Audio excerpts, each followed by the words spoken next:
Ah, cher ami, pourquoi des conférences de presse? Mais on veut faire votre travail. C'est vous qui devriez faire ce travail-là. Informer les Congolais sur la réalité.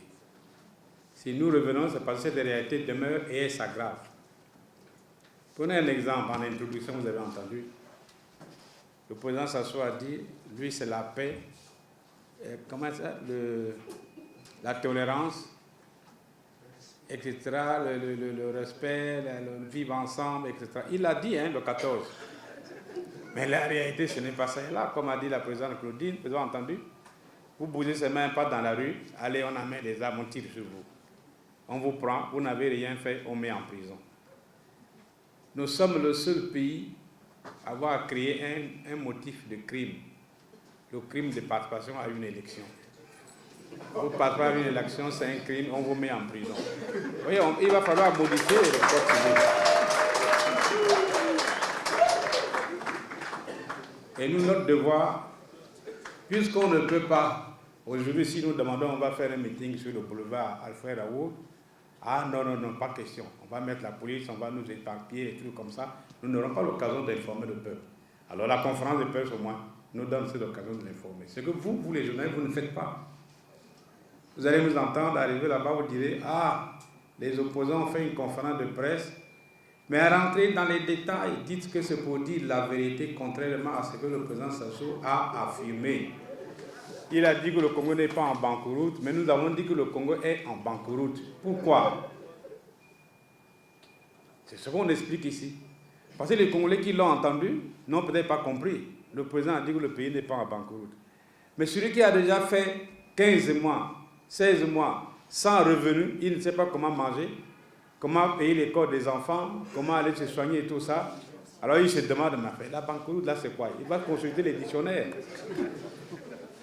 Mais nous nous disons, il y a banqueroute lorsqu'un pays n'est plus à même de faire face à ces échéances incompressibles. C'est écrit là, non? À partir d'aujourd'hui, et vous, Équateur Service, j'aimerais voir en gros titre sur votre écran, le Congo est en banqueroute réellement. Vous voyez?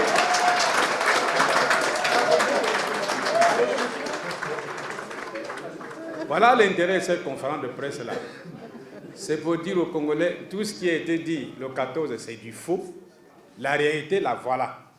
Ouais, vous ne voulez pas qu'il y ait une contradiction comme ça? C'est ça l'important. Maintenant, quant au reste, il y a des marges. Mais la lutte politique, elle est multiforme. Elle est diverse.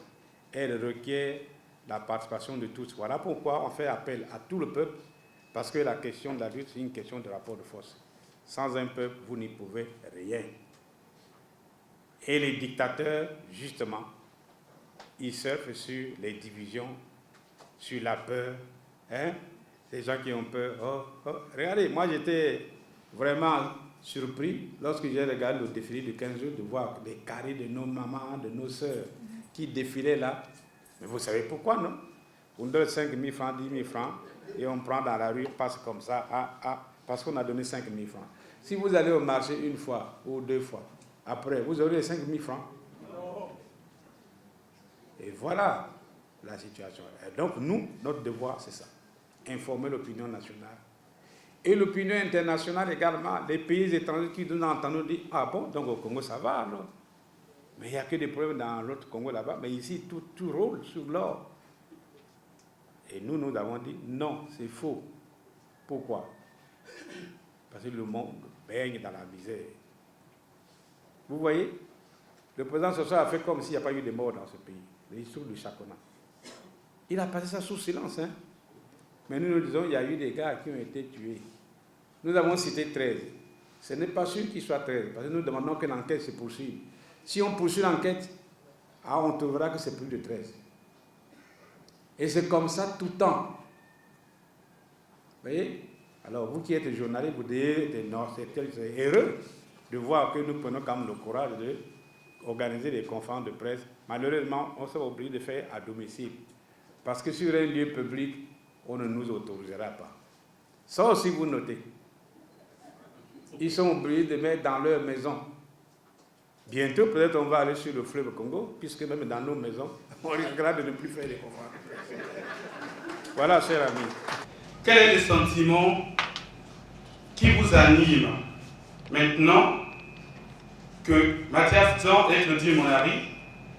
Il n'y a jamais eu des mots d'oiseau sortis de la fédération s'agissant de nos amis du collectif. Je veux vous dire pourquoi.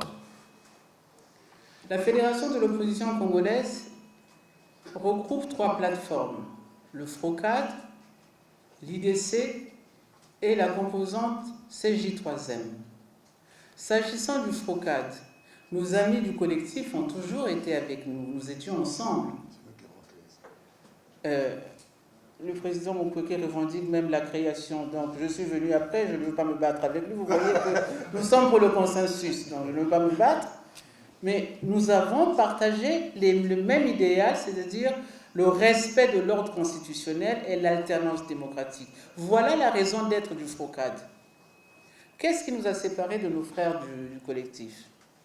Ils ont été plus avisés que nous, pensait-il, je ne suis pas tout à fait d'accord avec ça, que connaissant le système mafieux du pouvoir de Brazzaville, aller à une élection, c'était peine perdue.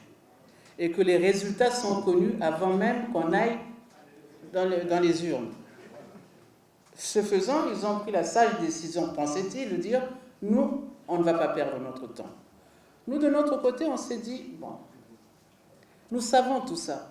Nous avons posé des préalables au gouvernement qui ne nous a même pas répondu. Hein. Mais enfin, concertation faite, nous sommes avisés de dire non, il faut y aller. L'homme qui occupe le palais du peuple n'est plus aimé des Congolais. Si nous n'y allons pas, nous n'allons pas en faire la démonstration. Nous y sommes allés à 5. Nous avons signé une charte de l'opposition. Et au terme de cette échéance électorale, est sorti premier de cette élection le général Jean-Marie Michel Mokoko. Ce qui fait qu'aujourd'hui, quand nous nous battons en disant « ce monsieur n'est pas légitime, il n'est plus aimé par son peuple », je ne fais même pas allusion à la chanson qu'on chantait hier, « Kuna, Kuna, Bomaye, Boma », je ne sais pas comment on chante ça, mais vous savez la chanter. Je ne fais même pas allusion à cette chanson. Les Congolais n'en veulent pas, ils l'ont montré. Mais comment pouvait-il asseoir cette contestation si nous ne faisions pas la preuve par l'élection qu'il n'était plus aimé? Donc nous sommes allés à cette élection. Nous avons gagné. L'opposition congolaise avait gagné. Parce que le deuxième tour devait se disputer entre le général et Guy Brice Parfait Kolela. Donc l'opposition avait gagné les élections. On est d'accord avec ça. Donc expliquez-moi pourquoi les camarades qui ont dit « nous, on n'y va pas ». Et après, quand ils voient tous les problèmes auxquels nous avons fait face, notamment l'arrestation du vainqueur de l'élection, qui est Jean-Marie Michel Mokoko, comment voulez-vous que dans ce cadre-là, nous invectivons le collectif?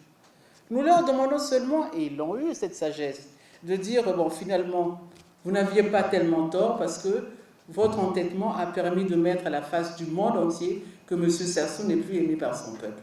C'est une victoire, non? Donc, je persiste, nous ne traitons jamais de mots d'oiseau entre le collectif et la fédération.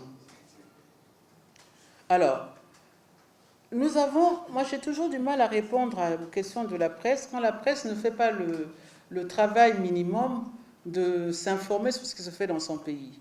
Vous nous posez à nous, partis, qui ne figurons pas sur la liste du pouvoir, ah mais est-ce que vous avez bénéficié, comment elle a dit ça, de l'indulgence, c'est ça hein, le mot, de l'indulgence du ministre de l'Intérieur. Mais monsieur Dimi, revenons à vos cours de droit et de démocratie. Un parti politique est une association d'hommes et de femmes qui décident de faire un bout de chemin ensemble. Il n'y a pas besoin qu'un ministre de l'Intérieur ait l'indulgence de reconnaître son existence. Et vous savez comment on est dans le faux dans notre pays. Oh, mais c'est formidable quand même le Congo. On a commencé à nous faire une grande messe. D'abord, c'est une bande passante. Pourtant, quand ils connaissent les adresses les uns des autres, puisque les partis ont des adresses, une bande passante où on nous invitait, les partis, à aller écouter la communication du ministre de l'Intérieur. Nombreux des nôtres y sont allés. Pour s'entendre dire qu'il y a 49 partis, c'est ça? 49 partis qui ont l'autorisation, qui sont légaux. Alors, quand nous prenons la loi qui est la leur, mais tout ça on changera parce qu'on va à la rupture, là moi je vous le dis, ça va changer, ça ne va plus continuer comme ça. On va faire la vraie démocratie dans ce pays. On va respecter le citoyen, on va respecter les droits fondamentaux des hommes et des femmes de ce pays. On va arrêter de jouer. C'est la loi de 1901 qui détermine et conditionne la création des associations, des partis et tout ça. Mais cette loi n'a jamais été abolie. Pourquoi alors nous amener à dire, voilà, les partis qui... On ne sait même pas quelle est la cause. Il se contredit, le ministre de l'Intérieur. Pourquoi voulez-vous qu'on... La Constitution dit, pas la leur, hein, la nôtre, celle qu'on a votée. Elle dit, il y a liberté d'association et de réunion dans ce pays. Donc nous sommes libres. Même Dimi aujourd'hui peut dire, bon, je quitte le parti, je vais aller créer mon parti. Il a le droit. Hein, Dimi? Et je t'inviterai à participer aux mêmes activités que nous. Parce que tu as le droit de créer ton parti. Le ministre de l'Intérieur, non. Mais vous n'avez pas compris. Les journalistes, je vous ai toujours dit ça. Vous savez pourquoi on a fait cette gymnastique-là? Quand vous examinez très bien tous les partis qui ont été, semble-t-il, reconnus par le ministre de l'Intérieur, parfois le parti c'est monsieur et madame. 2 personnes qui constituent un parti, mais le parti est valable. Pourquoi? Parce que ce parti accepte la succession familiale. L'objectif c'est ça. Hein? On veut baliser la voie, mais les récalcitrants là qui nous battent à la route là, on va le mettre de côté. Mais c'est peine perdue, cher ami. Peine perdue. Parce que nous avons le droit de faire fonctionner nos partis, de continuer nos activités, peu importe ce que pense M. le ministre de l'Intérieur. On leur amène au droit. Il n'a qu'à lire le code de procédure pénale, le code de procédure civile. Qui lise ça, il comprendra qu'il ne peut rien. Mais il a dit un jour, en nous répondant, il dit que le législateur, peu d'autorité, rendre une loi rétroactive. Et pourtant, toutes les dispositions judiciaires internationales disent qu'une loi n'est pas rétroactive. Mais lui, il dit que le législateur peut le faire. Mais c'est la dictature. Comment quelqu'un peut se permettre de faire ça? Il fout au pied le droit. Dis, mais il faut écrire ça dans le Patriote. Comment le gouvernement du Congo peut fouler au pied le droit et raconter devant les gens, non, nous sommes dans un état de droit. Mais non, soyons sérieux. C'est pas ça, frère. Donc nous, on s'en fout de l'intolérance ou non du ministre de l'Intérieur. D'accord? Moi, je ne m'étends pas sur ça. Je crois que Claudine a dit l'essentiel. On ne peut pas s'étendre sur ça. Vous devriez comprendre. Moi, ce que j'attends de notre presse, qu'elle soit perspicace. Qu'elle dise la réalité devant l'opinion nationale. Le gouvernement s'est fourvoyé et nous savons pourquoi. Nous l'avons dénoncé. Il s'est fourvoyé parce que simplement, on veut transférer notre pays en royaume. Le papa est fatigué, il va partir. Il y a un enfant qui va venir. D'ailleurs, il a commencé la campagne, vous avez vu. C'est à cause de ça qu'on veut écarter les récalcitrants, les gens qui sont durs, qui vont empêcher. Il faut que dans ce pays, qu'il y ait une solution pour régler le problème politique dans le pays. Nous ne pouvons pas continuer dans ces conditions-là. Le pays court à la catastrophe. Bientôt, il va rompre, hein? Mais s'il rompt, il n'y aura plus de pays. C'est ce pays-là que vous voulez vivre? Il n'en aura plus. Il y en a qui vont nager sur les sables de l'île Mbamou, passer par là, mais il n'y aura plus de pays tel qu'on continue là. Donc, entre Claudine et moi, non. Vous voyez, même dans un même parti. Après, vous vous retrouvez. On dit, ah, bon, tu as fait ça, tu as fait ça, tu as vu le résultat, bon, écoutez, c'est passé, continuons notre route. Est-ce que sur l'essentiel, nous sommes d'accord? Vous avez entendu la déclaration qu'on fait ici. Sur tous les points, nous sommes parfaitement d'accord. Pourquoi voulez-vous qu'on ne fasse pas route ensemble? C'est pas ça? Donc, nous, vous avez entendu notre déclaration. Elle a restitué, elle a relevé les manquements du discours du pouvoir. C'est ça, une opposition. On ne dit pas, oui, mais là, c'était comme ça, mais non. Il faut qu'il y ait une opposition pour faire contrepoids. Sinon, c'est la monnaie. Même dans une monarchie, les gens ne vont pas dehors, mais ils murmurent dans leur maison. Donc, Ceux qui se disent, je comprends votre question en tant que journaliste parce que le terme opposition aujourd'hui est galvaudé. Ah bon, non, il y a l'opposition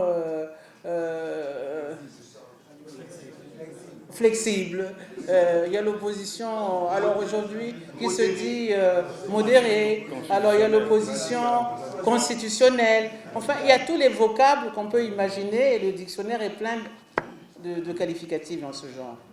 Mais le critère simple pour reconnaître une opposition, c'est celle qui s'oppose à ce que fait un pouvoir en place. Nous, on s'oppose à ce que fait M. Sassou et son gouvernement en place. Ce n'est pas dire, ne me faites pas dire ce que je n'ai pas dit. Si ce gouvernement fait quelque chose de bien pour le peuple congolais, nous applaudirons. Nous sommes des républicains, nous applaudirons. Et quand c'est mal fait, nous dirons, c'est pas la République ça. Mais mon frère Mathias a commencé à faire allusion. Ce qui nous gêne aujourd'hui, c'est que le pays est en train de se transformer en monarchie et il se trouve des gens qui se disent de l'opposition et qui applaudissent des deux mains. J'avoue que je ne sais pas comment vous, la presse, vous n'êtes pas perturbé par ça. Personnellement, ça me perturberait si j'avais à sensibiliser, à informer l'opinion nationale et internationale.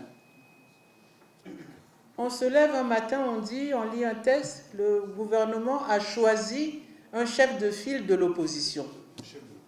Un chef de l'opposition, à vous dire. L'opposition est en face du pouvoir. Et donc c'est le pouvoir qui nomme le représentant de l'opposition. Ça vous paraît orthodoxe, ça? Alors quand oui, je sais qu'après on voit au Parlement des effets de manche pour dire et tout ça, mais vous remarquerez que quand il y a des effets de manche au Parlement, c'est que le grand parti a déjà parlé dans la rue. À ce moment-là, on entérine au Parlement et ça fait bien. Et on ajuste le costume, on ajuste les lunettes, moi aussi j'en ai d'ailleurs. Je vais les ajuster pour bien vous regarder. C'est ça, cette fausse opposition qui est en train de troubler les Congolais. Mais croyez-moi, le peuple ne s'y trompe pas. Parce que quand on se promène dans Brazzaville, et c'est vous qui vous promenez dans Brazzaville, quand on dit mais opposition, on n'a pas opposition. Ça veut dire que le peuple sait analyser. Le peuple a ses canaux, a ses critères, il sait lire. Même si la presse, il n'y a pas que 10 000 d'ailleurs. Non, il ne faut pas faire de confusion.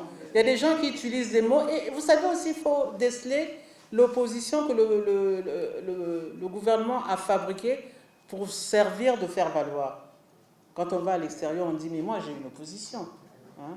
Et ça, c'est une opposition faire valoir parce que je n'ai jamais vu de mémoire de citoyenne congolaise, et quand même je commence à avoir des cheveux blancs, qu'on dise le représentant de l'opposition est nommé par le président de la République, qu'il le prend en charge et qu'éventuellement, il l'emmène même dans ses déplacements. C'est ça, non? Voilà, il l'emmène dans ses déplacements. C'est pour dire quoi, là? Je ne comprends pas très bien. Quel est l'effet escompté? Oh oui, bah ça, les avantages, mais ça fait partie des nguiris. Ça, c'est le nguiri transformé, ça. C'est de bonne guerre, ça. D'accord? La journée, vous proclamez, je suis de l'opposition, mais la nuit, vous êtes ensemble pour manger, pour faire des trucs comme ça, là, pour défiler. Et avec le Congo qui est plongé dans on appelle ça, dans la nguirisation. Si vous êtes dans les nguiris, vous n'êtes pas opposant. D'accord? Donc, c'est l'attitude vis-à-vis du pouvoir. L'attitude vis-à-vis du peuple, l'attitude vis-à-vis de la démocratie. Vous voyez, le président Sassou, il parle des antivaleurs. Mais qui est l'auteur des antivaleurs dans ce pays? Ce n'est pas lui. C'est lui. Il ne veut pas appliquer la démocratie. Qui n'applique pas la démocratie cultive l'antivaleur. C'est ça le problème, peut-être qu'on ne se comprend pas. Qui n'applique pas la démocratie cultive les antivaleurs. Et lui, il va parler des antivaleurs dont il est le principal acteur. C'est grave. Donc, c'est ça qui distingue les opposants. C'est le chiffre des antivaleurs. Voilà. C'est ça, l'opposant. C'est l'attitude vis-à-vis du pouvoir. Maintenant, est-ce que... vous avez dit que la victoire, qu'entendez-vous faire pour que la victoire ne soit plus volée? Mais c'est très simple, mon frère. Tu devais répondre à la question toi-même. Actuellement, ce qui justifie notre combat, c'est d'arriver justement à ce qu'un Congolais qui est élu est réellement élu par le peuple. Un Congolais qui est battu a été réellement battu parce que le peuple ne l'a pas choisi. C'est-à-dire faire de la démocratie notre credo. Et ce qui suit, c'est quoi? C'est l'alternance. Tu as été battu, tu t'écartes, l'autre qui a gagné passe.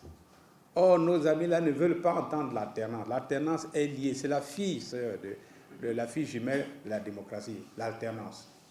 Il n'y a pas de démocratie s'il n'y a pas d'alternance. Et l'alternance ne joue que dans la démocratie. Ce n'est pas parce qu'on passe de père en fils qu'on parle d'alternance. Non. Ce n'est pas ça. Donc nous nous battons pour qu'il y ait réellement alternance. Vous pouvez être sûr, s'il y a vraie démocratie, et comme disait Claudine, le fichier électoral est nettoyé, il n'y a plus de morts, il n'y a plus d'enfants de 2 ans sur le fichier électoral, et que le corps électoral est bien fait, et que le découpage électoral est bien fait, et la loi électorale ne sera plus une loi unique, et que la commission électorale ne sera pas composée seulement des petits médiocres, des gens qui sont là pour chercher l'argent, alors vous verrez que le président Sassou peut faire ces choses, il n'aura même pas 1% de l'électorat au Congo. Et je l'ai toujours dit. Je lui ai même proposé, s'il le veut, faisons une vraie élection dans son village d'Oyo et je le battrai. Ce n'est pas en disant on va aller ramasser les armes, etc. Comme disait Claudie, si vous ramassez les armes et la justice. Parce qu'on a dit lever des mandats d'arrêt et contre Doumi. Mais ça ne suffit pas. Ça ne suffit pas. Nous avons proposé que pour régler définitivement la question du pool, parce que ce n'est plus la guerre du pool, c'est la question du pool. Il faut qu'on aille au dialogue, qu'on sorte tous nos dossiers, qu'on dise comment ça a commencé. Le pool, ça n'a pas commencé seulement le 4 avril dernier. Ça a commencé depuis 1998, le problème du pool. Il faut partir de 1998 pour savoir qu'est-ce qui se passe réellement. Et je suis sûr, vous connaîtrez la vérité. On la connaît, cette vérité-là. Pourquoi Saint-Omer ramassa des armes? J'ai déjà dit, je crois j'ai proposé ça à une autorité ici, il dit, mais pour mettre fin à la guerre de Poul, c'est simple, que l'armée se retire de Poul. Parce que Ntoumi n'a jamais dit qu'il allait prendre les armes pour venir prendre le pouvoir à Brazzaville. Vous n'avez pas suivi ces revendications? Vous avez levé le mandat d'arrêt et rétablissez mon parti dans ses droits et me rétablissez moi-même dans mes fonctions. Vous connaissez ces fonctions? Chargé de... Conseiller du président de la République, chargé de... réparation des séquelles de guerre. Et voilà. Ça veut dire que ce sont 2 collaborateurs. Alors la collaboration a commencé quand? La collaboration a commencé quand? Seulement le 4 avril, là. Et alors, vous, les journalistes, cherchez à comprendre. C'est en comprenant que vous pouvez proposer des solutions pour mettre fin définitivement à la guerre du Poul. C'est un massacre inutile, un massacre orchestré à des buts inavoués. Ce n'est pas sérieux. Il suffit que l'armée sort du Poul déterminé. L'armée n'a qu'à sortir, se mettre aux abords de Brazzaville, on va voir ce que Ntoumi va faire. Puis là, c'est mauvais. Nous avons dit que ce n'est pas un fait unique. Ça se passe régulièrement. C'est parce que les gens ne s'en préoccupent pas. On a tué 13 jeunes, j'aime me dire peut-être plus. Et réellement, c'est plus. Parce qu'il y a des cellules de mort là-bas. Si vous allez à Chakona, vous aussi, les journalistes, vous avez cherché. C'est sûr qu'à Chakona, il y a 2 cellules. Il y a la cellule de la mort et il y a la cellule de la punition. Quand vous avez la cellule de la mort, vous ne sortirez plus. Qui c'est qui la gère? On a connu un fait comme ça à Wenzé Matanza. Vous ne connaissez pas l'histoire de Wenzé Matanza? Vous avez entendu parler de ça? Dimi, tu ne connais pas? Wenzé Matanza avec le GRB. C'est les mêmes histoires dont notre pays souffre. Alors il faut mettre fin à ça définitivement. Pour mettre fin à ça, il faut que dans ce pays, qu'il y ait un retour à la démocratie telle que nous l'avons définie à la conférence nationale souveraine et que la voix du peuple soit privilégiée. Lorsque le peuple deviendra maître dans ce pays, qui va regarder ce que les hommes politiques font et sanctionner par son vote, alors en ce moment-là, les hommes politiques feront attention. Parce que si vous ne faites pas attention, au prochain coup, tu seras sanctionné. Le Fonds monétaire, ce n'est pas une institution qui vient résoudre. Quand vous êtes malade, vous allez à l'hôpital, le médecin vient vous mettre une piqûre. Mais le Fonds monétaire ne fait pas ça. Le Fonds monétaire vient accompagner. Vous avez pris des mesures, vous savez dans quelle direction vous allez. Le Fonds monétaire dit, ah, vous avez pris telle mesure, nous approuvons. La direction que vous avez choisie, nous l'approuvons. Alors, on peut vous accompagner. Et là, vous avez le label Fonds monétaire.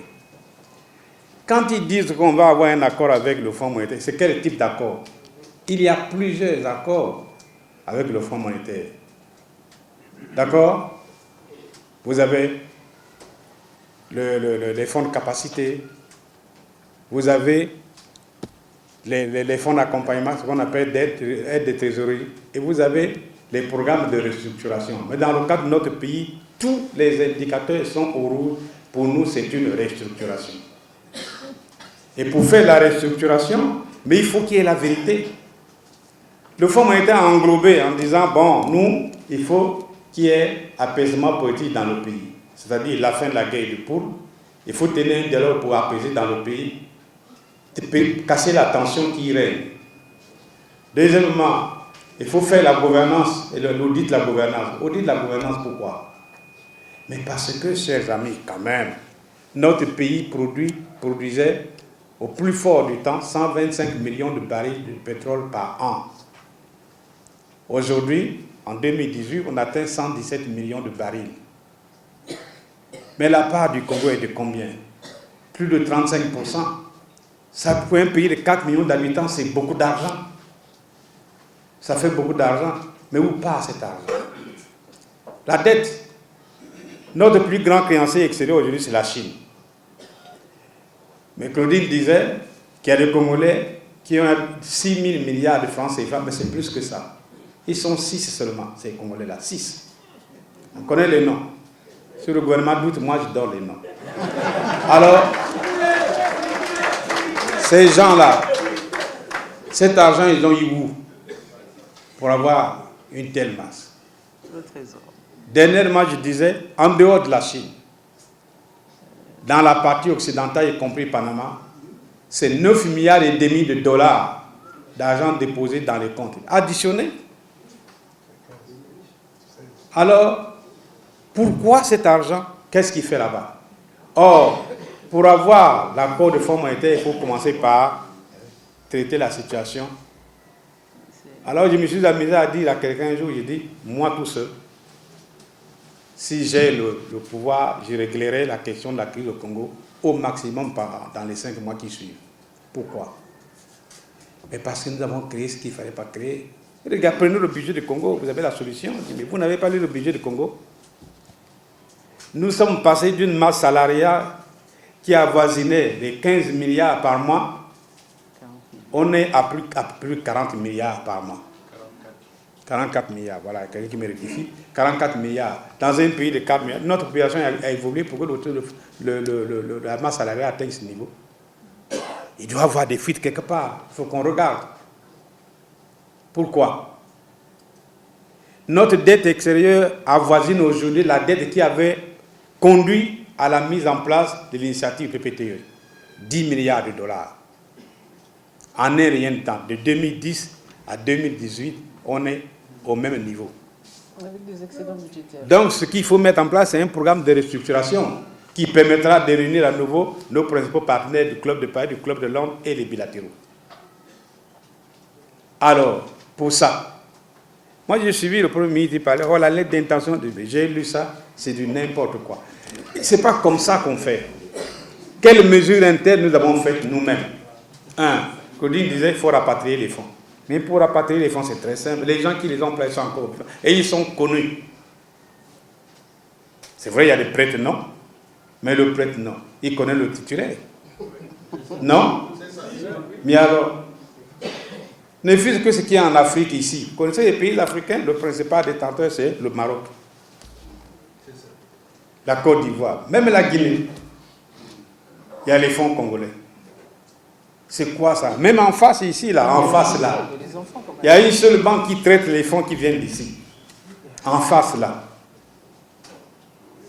Et alors, et tous les jours on dit non, les Congolais, il n'y a pas d'argent, bon, des trucs comme ça là. On est obligé de traîner, puis, mais l'argent existe. Vous vous rendez compte? Quand il y avait l'argent à l'époque, on avait dit, mais où est l'argent du Congo? Ah, c'est dans un compte des générations futures. Mais ce compte, on n'ouvre pas à l'extérieur, on n'ouvre qu'ici. Il existe ici, il a moins de 400 milliards. Moins de 400 milliards. Ici, là, à la Banque centrale. 14 000 milliards. Sur 14 milliards. Sur 14 000 milliards, on est à 400 milliards. 400 milliards. Et on met les gens en prison qui n'ont rien fait. Vous voyez, si quelqu'un doute, hein, c'est simple, les comptes de la Banque centrale sont publics. Il suffit d'avoir le code. Je peux lui donner le code, il va accéder. Il verra la position du compte. Donc vous saurez la vérité. Alors quelle est cette histoire-là de traînant? Voilà le Fonds monétaire. Le Fonds monétaire, c'est pas ça. Vous prenez des mesures vous-même, vous vous engagez à restructurer votre pays, alors nous apportons notre label. Vous avez compris? Et puis deuxièmement, vous voyez, ne prenez pas la communauté internationale comme des voyous. Les gens qui ont cassé le pays, ce sont ceux-là qui vont négocier avec le Fonds monétaire. Vous pouvez négocier avec votre propre voleur. Ça se fait quand? Les gens, la communauté internationale est très informée sur les brigands du Congo. Ce sont ces mêmes brigands que vous envoyez à Washington, mais quand les gens voient comme ça, ils sont fous. Ils disent, mais ces gens-là, ils se moquent de nous.